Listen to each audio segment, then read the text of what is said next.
It's fascinating. I've been in those classes as a reporter to cover them. I remember one anecdote in particular, let me share with you. One woman was trying to describe, she was from Egypt, she was trying to describe to her classmates that in her country people buy the kind of cars they can drive in the desert.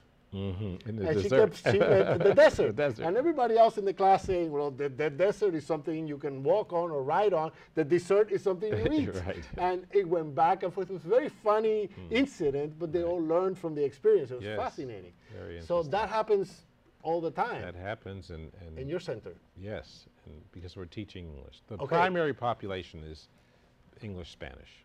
But what happens, I mean, is there, do they have to pay? Is it free? No, it's free. Is there a waiting list? Because a lot of English courses around the country right now have waiting lists. Yeah, you can't even get in.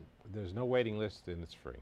Okay. And people come in there, they register, and they go. Beginning, we test intermediate, them. Yes, advanced? all levels. Really? We test them at first. So they have to go to intake, they're tested, we determine where they should go, and then they're placed in a class. And these are mostly adults that are taking this course? These are adults. Okay. What kind of other courses are they taking there? They're taking GED. So if a person's, at a certain level, they would be put into GED. If they're having trouble with literacy, they go into basic education.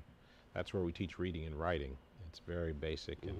And I think in the film there was a teacher there, Mr. Mendel teaches the basic ed, and he's very good at it. And he has the students who can barely read reading the New York Times every day, trying to explain what they've read in the Times to the class. And these are, we also have customer relations, customer service type of training.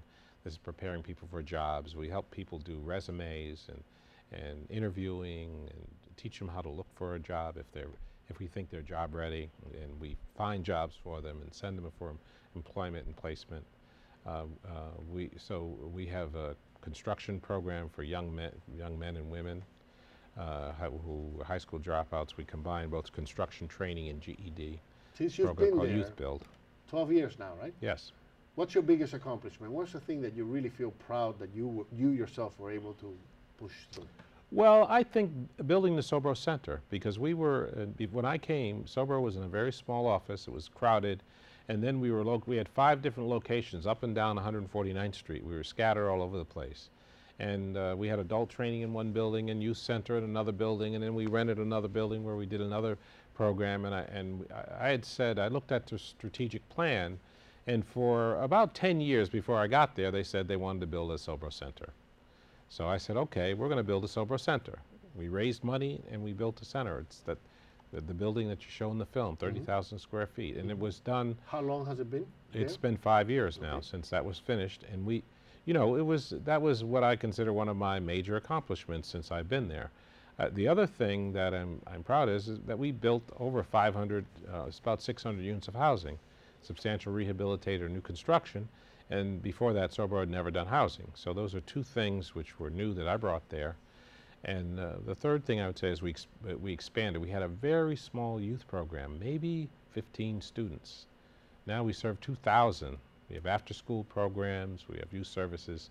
It's a very large part of what we do right now. After school, so that the parents can stay at work and the students can go? Yeah, enrichment opportunities for students after school. We work in the schools, we work with the Department of Education, so we have staff placed all over the Bronx in schools, and we have after-school programs that are meant for cultural enrichment. You were just talking with the poets, and we have a poetry program, spoken word. Wonderful. At SoBro. We're teaching poetry. We work with computers, robotics, with graphic design and journalism. So all of those programs we bring to the high school students. They pick and choose what they want, and we encourage them to enter into these areas. So one last thing, we got like a half a minute. What advice do you give to all of us, and how do we help you improve the Bronx? Well, I think we all have to work together to make a difference in the lives of the people, particularly the people who are the poorest in our community, whether they've just arrived here or whether they've been here for a long time and grew up here. We have people who are poor and they're suffering, and they don't have opportunities. They've been blocked from moving forward. So in other words, the message is give back? Yes. Give something back to your fellow man? That's a good message. That's a good way of give back.